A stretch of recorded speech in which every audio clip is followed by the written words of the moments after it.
Could Nikon really be preparing a sneaky Z8 successor as early as late 2025? Today we're diving into the leaks, the sensible rumors, and the likely trade-offs that matter to photographers and filmmakers. I'll walk you through the sensor and processor expectations, autofocus and burst performance, video upgrades and thermal realities, and finally, whether this is a camera you should actually care about. Stick around. The way Nikon balances flagship power with a compact body could make this one of the most important hybrid cameras of the next few years.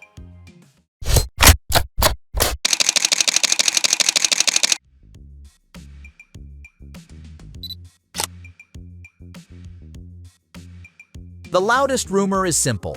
Expect a stacked full-frame sensor with upgraded readout and better high ISO performance. Think faster pixel readouts that cut rolling shutter, cleaner long exposures, and improved dynamic range. Pair that with a next-generation EXPEED-style processor, and you get the backbone for everything else. Deeper buffers, quicker raw write times, and smoother EVF updates. On paper, that means more usable frames per burst and less blackout, which is huge when shooting action or high-speed events. Real-world gains will depend on how Nikon tunes noise reduction and color science, but the direction is very promising. If Nikon brings improved AF algorithms and deeper subject recognition, the Z8 II could be a serious leap for fast work. Expect more reliable tracking of people, animals, and vehicles, especially in mixed light. There's talk of AI-driven subject ID that pushes Nikon's current strengths further, smoothing transitions and reducing focus hunting in low-contrast scenes. For shooters who live on high frame rates, improved processing could enable higher sustained burst speeds with true blackout-free viewing. That combo, faster AF and uninterrupted EVF, is the kind of feature that changes how you operate in the field.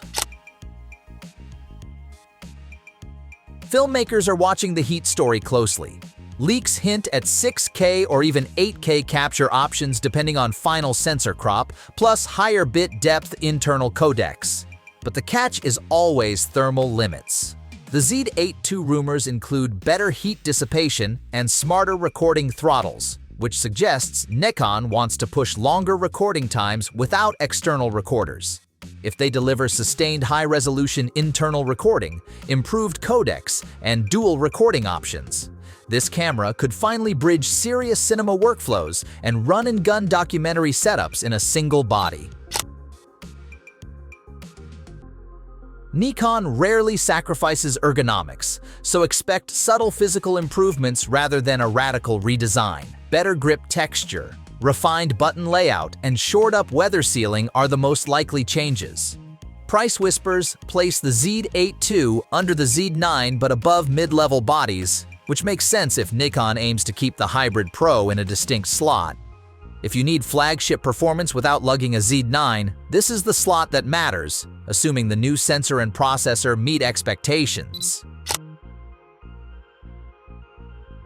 So is the Z8 II worth watching? Absolutely, if you shoot hybrid work and want a lighter tool that doesn't compromise on stills or video. Sports, wedding, wildlife, and documentary shooters will especially benefit from the faster readouts and improved AF. That said, if you already own a Z8 and your workflow doesn't hit current limits, waiting for hands-on reviews is sensible. Nikon's balance between thermal engineering, codec options, and autofocus tuning will determine whether this is evolutionary refinement or a genuine generational leap. Which Z8 II rumor excites you most? Sensor speed, autofocus, or longer video times? Drop a comment and tell me what you'd test first. What if Nikon just quietly set a trap for every vlogger and creator under $1,000? Today we're digging into the Z32 leaks, why stores emptied out, which specs could rewrite the budget camera rulebook, and whether you should pre-order, upgrade, or walk away. I'll break down the believable stuff, the wishful thinking, and my best guess on timing and price. Stick around until the end. The part about IBIS and whether you can skip a gimbal might save you a few $100s.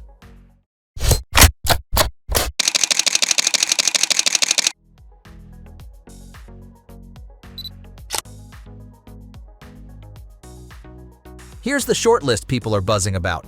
A stacked 26-megapixel APS-C backside illuminated sensor, Nikon's EXPEED 7 processor, full-frame style Z8 autofocus ported down to a compact body, 4K oversampled from 6K, 4K at 120 frames per second in crop mode, and a 5-axis IBIS system claiming 7.5 to 8 stops.